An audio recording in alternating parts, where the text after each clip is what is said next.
নমস্কার বন্ধুরা, welcome to unicorn. তো ফাইনালি প্লেয়ার স্ট্যাটাস কমিটি থেকে কিন্তু আনোয়ার আলীর ব্যাপারে ফাইনাল ভেরিডিক্ট কিন্তু চলে এলো। ফাইনাল সিদ্ধান্ত কিন্তু প্লেয়ার স্ট্যাটাস কমিটি জানিয়ে দিল তাদের ফাইনাল সিদ্ধান্ত।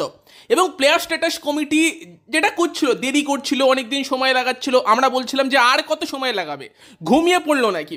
বাট সময় নিয়ে কিন্তু একটা ঐতিহাসিক সিদ্ধান্ত প্লেয়ার স্ট্যাটাস কমিটি দিয়েছে। ইভেন মোহনবাগান ফ্যানেরাও কিন্তু প্লেয়ার স্ট্যাটাস কমিটির ওপর আনহ্যাপি ছিল যে একটা প্লেয়ার এইভাবে একটা ভ্যালিড কন্ট্রাক্ট ভেঙে বেরিয়ে গেল আনজাস্ট টার্মিনেশন করে, তারপরও সেই প্লেয়ারটার উপর কিছু হলো না। মোহনবাগান দলের ডিফেন্স দুর্বল হয়ে গেল, এমন একটা সময় প্লেয়ারটা গেল।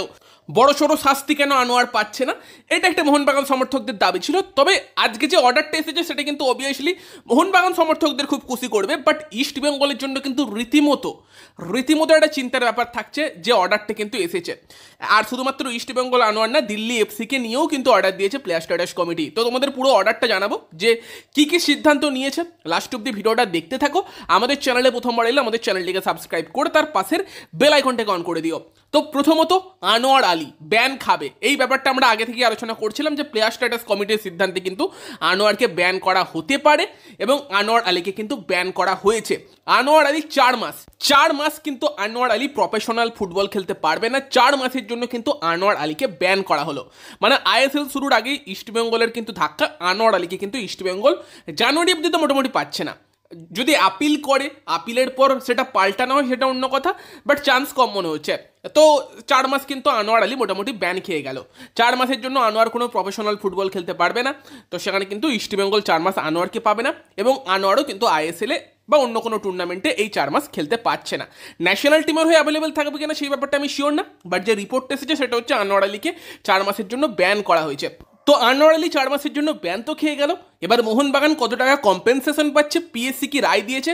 Huge amount. মোহনবাগান 20 কোটিরও বেশি টাকা চেয়েছিল আমরা বলছিলাম, তবে এক্সপেক্টেড ছিল যে 10 কোটির আশেপাশে কিন্তু একটা অ্যামাউন্ট পিএসসি কিন্তু রায় দিতে পারে যে মোহনবাগান পেতে পারে।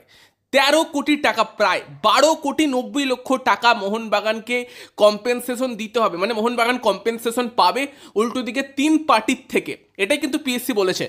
দিল্লি এফসি মানে রঞ্জিত বাজাজ, সে কিন্তু অলরেডি একটা চুক্তি সই করে রেখেছে ইস্টবেঙ্গলের সঙ্গে যে টাকার ফাইন আসবে সেই টাকাটা আনোয়ার আর ইস্টবেঙ্গল মিলে দেবে। যেই নিয়ে মোহনবাগান কিন্তু মানে লাস্ট যে হিয়ারিং হয়েছিল সেখানে প্রতিবাদ করেছিল যে দিল্লি এফসিও তো সমানভাবে দোষী, তারা কেন বাদ যাবে। এবার দেখো রঞ্জিত বাজাজ কিন্তু ইস্টবেঙ্গল আনোয়ারের সঙ্গে এই চুক্তি করে রেখেছে। জানি না মানে সে এখানে ইনভলভ হবে কিনা, বাট পিএসসির তরফ থেকে কিন্তু বলা হয়েছে 12.9 কোটি মানে প্রায় 13 কোটি, 12,90,00,000 যে অ্যামাউন্ট, সেই অ্যামাউন্টটা কিন্তু ইস্টবেঙ্গল, দিল্লি এফসি এবং আনোয়ার এই 3 পার্টির কাছ থেকে কিন্তু একসাথে মোহনবাগান এই কম্পেনসেশনটা পাবে। এবার তারা হয়তো যেভাবে ভাগ করে নেবে সেটা আলাদা ব্যাপার। মোহনবাগানের ব্যাপার হচ্ছে মোহনবাগান 12,90,00,000 একটা কম্পেনসেশন অ্যামাউন্ট পেতে চলেছে। Insane amount. 12,90,00,000 একটা কোয়ালিটি প্লেয়ারকে মোহনবাগান 4-5 বছরের চুক্তিতে সাইন করিয়ে নিতে পারে, সেই টাইপের একটা অ্যামাউন্ট কিন্তু কম্পেনসেশন দেবার কথা বলা হয়েছে। এটার এগেনস্টেও অ্যাপিল হতে পারে। তবে প্লেয়ার স্ট্যাটাস কমিটি কিন্তু একটা ঐতিহাসিক সিদ্ধান্ত এখানে দিয়েছে যে 12,90,00,000 টাকা মোহনবাগানকে দিতে হবে। কিভাবে প্লেয়ার স্ট্যাটাস কমিটি এই টাকাটা নির্ধারণ করেছে, তো সেটা হচ্ছে আনোয়ার আলীর সঙ্গে মোহনবাগানের যে কন্ট্রাক্টটা ছিল সেই কন্ট্রাক্টটা দেখেছে। আনোয়ার আলী অলরেডি কিন্তু লোন এগ্রিমেন্টে মোহনবাগানের থেকে 2 কোটি টাকা পেয়েছিল আগের বছর, সেই টাকাটা এখানে ধরা হয়েছে। মানে লাস্ট ইয়ার মোহনবাগানের থেকে আনোয়ার 2 কোটি টাকা পেয়েছে, সেই টাকাটা এই কম্পেনসেশন অ্যামাউন্টে আসছে। প্লাস আনোয়ার আলীর যে অবশিষ্ট কন্ট্রাক্টটা মোহনবাগানের সঙ্গে পড়েছিল, বাকি যে ওই কন্ট্রাক্টটা পড়েছিল, যেই কন্ট্রাক্টটা ভেঙে আনোয়ার বেরিয়ে গেছে, সেই কন্ট্রাক্টটার ভ্যালু হচ্ছে 8,40,00,000 টাকা। সেই টাকাটাও এখানে ধরে নেওয়া হয়েছে। আনোয়ার যেহেতু কন্ট্রাক্ট ছেড়ে বেরিয়ে গেছে, সেই টাকাটাও তাকে দিতে হবে। মানে আনোয়ারের অবশিষ্ট কন্ট্রাক্ট, আনোয়ার মোহনবাগানের থেকে যে টাকা অলরেডি পেয়েছে সেই সব মিলিয়েই 10,40,00,000 টাকা হচ্ছে। আর বাকি 2.5 কোটি টাকা কিন্তু যেগুলো মোহনবাগান ড্যামেজ মানে দেখিয়েছিল সেই কম্পেনসেশন হিসেবে পাচ্ছে। যেখানে মোহনবাগান তাদের রেপুটেশনাল ড্যামেজ দেখিয়েছে বা এই লাস্ট মোমেন্টে একটা প্লেয়ারের চলে যাওয়া, সেখানে টিম ঠিকঠাক তৈরি করতে না পারা, টিমের সাফার করে যাওয়া, এইসব মানে যে ব্যাপারগুলো মোহনবাগান দেখিয়েছিল, যেগুলো দেখিয়ে অনেক বেশি টাকা ক্লেম করেছিল মোহনবাগান, প্রায় 10 কোটি টাকার মতো অ্যামাউন্ট বোধহয় ক্লেম করেছিল, ওগুলো দেখিয়ে সেখান থেকে মোহনবাগান 2.5 কোটি টাকা পাচ্ছে কম্পেনসেশন। তো সব মিলিয়ে কিন্তু 12,90,00,000 টাকা পিএসসি কিন্তু ধার্য করেছে মোহনবাগান পাবে। এবং অনেক ভেবেচিন্তেই পিএসসি কিন্তু এই সিদ্ধান্ত দিয়েছে। 12,90,00,000 ভাই, হিউজ অ্যামাউন্ট।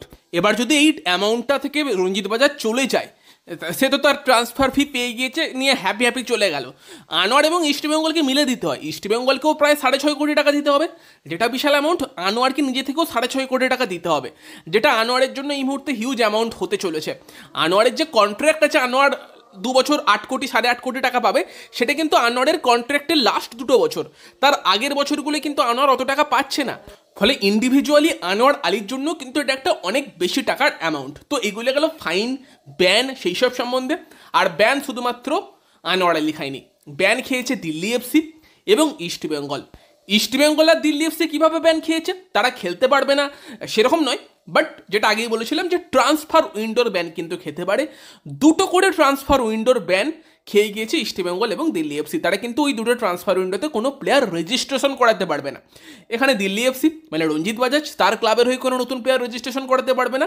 তবে সেটা আমরা বাদ দিচ্ছি। ইস্টবেঙ্গলের জন্য কিন্তু এটার ইম্প্যাক্ট সব থেকে বেশি হতে পারে যদি 2টো ট্রান্সফার উইন্ডো তারা কোনো নতুন প্লেয়ারকে রেজিস্ট্রেশন না করাতে পারে। এবং পিএসসির কিন্তু ক্লিয়ার ইনস্ট্রাকশন আছে যে কোনো রকম ফাঁক ফোকর কাজে লাগিয়েও প্লেয়ার রেজিস্ট্রেশন করানো যাবে না। এবং সেটা হওয়া মানে যদি একটা উইন্ডোর ব্যান খেত, আমার মনে হতো না সেটা সমস্যা হতো, কারণ মোটামুটি এই মরশুমের দল ইস্টবেঙ্গলের তৈরি হয়ে গিয়েছে।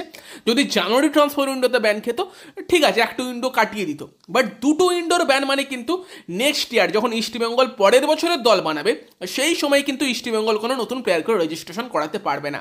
সেখানে ইস্টবেঙ্গল তখন কাদের দিয়ে কাজ চালাবে? ধরো ক্লেইটন সিলভা, হেক্টর ইউস্তে, এই প্লেয়ারগুলোর সঙ্গে ইস্টবেঙ্গল হয়তো কন্টিনিউ করবে না পরের বছর। সেখানে তাদের পরিবর্তে কাউকে তো নিতে পারবে না যদি এই ট্রান্সফার ব্যানটা থাকে। এবং যদি নতুন কোনো ইন্ডিয়ান প্লেয়ারকে নিতে চায়, কোনো জায়গায় দরকার পড়ে, সেটাও ইস্টবেঙ্গল করতে পারবে না। ফলে এটা কিন্তু ইস্টবেঙ্গলের জন্য একটা হিউজ ধাক্কা হতে পারে। 2টো ট্রান্সফার উইন্ডোর ব্যান, 2টো ট্রান্সফার উইন্ডো কিন্তু ইস্টবেঙ্গল কোনো প্লেয়ারকে রেজিস্টার করাতে পারবে না। ইস্টবেঙ্গলের জন্য এটা বিশাল বড় ধাক্কা। যদিও আপিল হবে, আপিলের পর সিদ্ধান্ত চেঞ্জ হয় কিনা সেই দিকে নজর থাকবে। এবার ব্যাপারটা সময় সাপেক্ষও হতে পারে। যদি সময় সাপেক্ষ হয়, আনোয়ার ধরো ব্যান খেয়ে গিয়েছে, 4 মাসের ব্যানের এগেনস্টে যদি আপিল হয়, সেই সময় কি আনোয়ার খেলতে পারবে? যদি না পারে তো ব্যাপারটা আরও দেরির পর্যায়েই যাবে। হয়তো যে টাকার অ্যামাউন্টটা সেইটার উপর আপিল হওয়াটা হবেই হয়তো। তবে পিএসসিও কিন্তু অনেক ভেবে চিন্তে, অনেক সময় নিয়ে সিদ্ধান্ত দিয়েছে, ভাবনা চিন্তা করে। সেই সিদ্ধান্ত আদৌ পরিবর্তন হবে কিনা সেটাই ব্যাপার থাকছে। এবং তার সঙ্গে সঙ্গে কিন্তু যে প্লেয়ারের ব্যান 4 মাস আনোয়ার কিন্তু খেলতে পারবে না। এবং তার সঙ্গে তোমার ইস্টবেঙ্গলের 2টো ট্রান্সফার উইন্ডোর ব্যান, দিল্লি এফসিরও তার সঙ্গে। তো এই হচ্ছে পিএসসির সিদ্ধান্ত।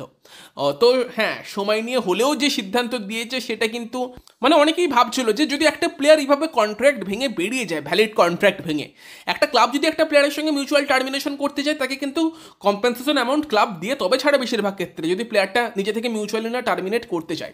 এবং সেখানে যদি একটা প্লেয়ার যখন বেরিয়ে গেছে ক্লাবের ভ্যালিড কন্ট্রাক্ট ভেঙে, তখন শাস্তিটা নিশ্চয়ই দৃষ্টান্তমূলক হওয়া উচিত। নয়তো পরবর্তীকালে যে কোনো প্লেয়ার যে কোনো দলের ভ্যালিড কন্ট্রাক্ট ভেঙে বেরিয়ে যাবে অন্য দল থেকে ভালো টাকার অফার পেলে।